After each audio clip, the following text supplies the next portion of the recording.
রাধে রাধে, কেমন আছো? আশা করি ভালো আছো। আর আমিও অনেক ভালো আছি তোমাদের ভালোবাসায়। তো সাত সকালবেলা স্নান করে দেখো আমি কি করছি, এখানে গরম জলের ভাপ নিচ্ছি। তার কারণ হচ্ছে একটু ঠান্ডা লেগেছে, নাক টাকগুলো এঁটে গেছে, মানে ঠান্ডা লেগেছে। অতটা ঠান্ডা লাগেনি, কম আছে। তো ওই কমের মধ্যে যদি আমি একটু ট্রিটমেন্টটা করি তাহলে তাড়াতাড়ি সেরে যাবে। তো আর ভাপ নিলে স্কিনটাও আমার অনেকটাই ভালো লাগে, উজ্জ্বল লাগে। তারপরে এইদিকে দেখো এখানে আমি একটু টোনার ব্যবহার করছিলাম। তার কারণ একটু টোনার ব্যবহার না করলে ঠান্ডাকালে মুখের অবস্থা অনেকটাই 12টা বেজে যায়।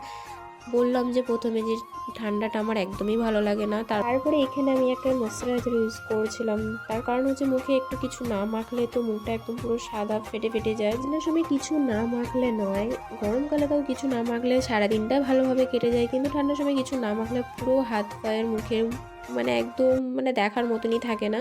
যাই হোক, ওগুলো করে আমি সুন্দর করে রেডি হয়ে যাচ্ছিলাম। এখানে চুল টুল ভালো করে বেঁধে নিয়ে আমি চলে গেছিলাম আবার রান্নাঘরে। আমি আবার চলে এসেছি, তার কারণ মারা সবাই মাঠে গেছে, আমাকে ভাত করতে হবে তাড়াতাড়ি।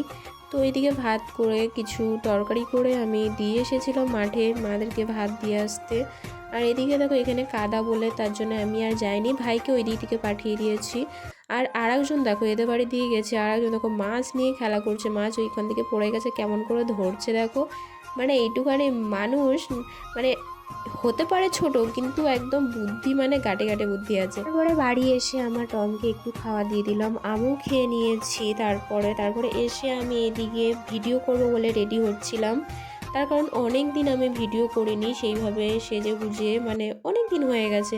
তাই আজকাল ভাবছিলাম ইনস্টাগ্রাম ঘাঁটতে ঘাঁটতে দেখছিলাম একটা গান আমার পছন্দ হয়েছে, তো সেই গানের রিলস আমি বানাবো বলে তার জন্য রেডি হচ্ছিলাম। যে ওই গানটা এখন ট্রেন্ডিংয়ে চলছে না, ওই যে কি গান বলে, বেশি কথা কইব না রানী তোর হইব না। তো ওই গানটা আমার খুবই পছন্দ হয়েছে। তো আমি আর বেশি দেরি না করে তাড়াতাড়ি করে আমি রেডি হয়ে যাচ্ছিলাম। ওই শাড়িটা, যেই শাড়িটা আমি সরস্বতী পুজোর সময় কিনেছিলাম, ওই শাড়ি, ওই কানেরটা, মানে সব কিছু ওইটাই নিয়েছি। শুধু ব্লাউজটা আমি চেঞ্জ করেছি, অন্য ব্লাউজটা নিয়েছি। তার কারণ আমার ওই ব্লাউজটাই আমার ভালো লাগছিল না। এই দেখো পুরো আমি কমপ্লিট রেডি হয়ে গেছি, কেমন লাগছে অবশ্যই জানিও।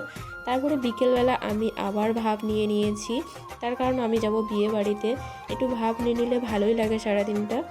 তো ওই জন্য ভাব নিয়ে আমি আবার রেডি হয়ে আমার চলে গেছিলাম বিয়ে বাড়িতে। বিয়ে বাড়িতে কিছু বউ ভাত আছে, আমার একটা দাদার বিয়ে হয়েছে, তার বউ ভাত। তো আমরা সবাই মিলে গেছিলাম, আমি, বৌদি, বোন, দাদারা, আরও জেঠি, সবাই মিলে গেছিলাম। তো সত্যি কথা বলতে অনেক মজা করেছিলাম। আর ডেকোরেশনটা অনেকটাই ভালো করেছিল, খুব সুন্দর লাগছিল।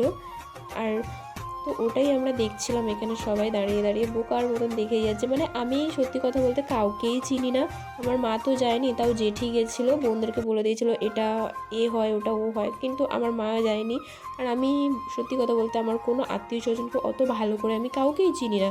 তো আমি একার মতন হাওয়া বাবা মতন হয়ে ঘুরে বেড়াচ্ছি, এদিক ওদিক তাকিয়ে বেড়াচ্ছি, মানে কাউকে বুঝতেই পারছি না, চিনতেই পারছি না, কেউ আমার সাথে কথা বলছে না। আর এই যে আমাদের হচ্ছে বৌদির ওখান থেকে তো ক্যামেরাম্যান একদমই সরছে না, তার কারণ ক্যামেরা একটার পর একটা শ্যুট হয়েই যাচ্ছে। আমরা যে যাব ওখানে সেই যাওয়ার চান্সটাই পাচ্ছি না। তারপরে অবশেষে আমরা পেয়ে গেছি, ছবি তুলতে চলে গেছি, দুটো তিনটে ফটোশ্যুট করে নিয়ে তারপরে এদিকে চলে এসেছি কফি খেতে। সবাই মিলে একসাথে কফি খেয়ে নিয়েছি। আরও ছিল পকোড়া, পকোড়া তার আগে শেষ হয়ে গেছে। তারপরে বৌদিরা গেছিলো ফুচকা খেতে, আমাদের একদম ফুচকা খেতে ভালো লাগে না, আমি আর বোন খাইনি, তো বৌদিরা খেয়ে নিয়েছিল। তারপরে আমরা খেতে বসে গেছি। পরে দেখো খেয়ে দিয়ে সবাই নাচ করতে চলে এসেছে, মানে যা খেয়েছে সবারই হজম হয়ে যাবে এই ডান্স করতে করতে, মানে অনেকে খায়নি, মানে আমরা খেয়ে চলে এসেছি। তারপরে এইদিকে দেখো আমিও ডান্স করতে শুরু করে দিয়েছিলাম। আমি সত্যি বলছি একদম ডান্স করতে পারি না, মানে ইচ্ছা করে কিন্তু পারি না। তো আমাদের ডান্স তোমরা একদমই বুঝতে পারবে না, আমাদের ভাষায় নাচটা তোমরা বুঝতে পারবে না। তারপরে আমরা অনেকটাই রাত হয়ে গেছিলো, আমরা আর বেশি দেরি করিনি, আমরা সবাই মিলে বাড়িতে চলে এসেছি।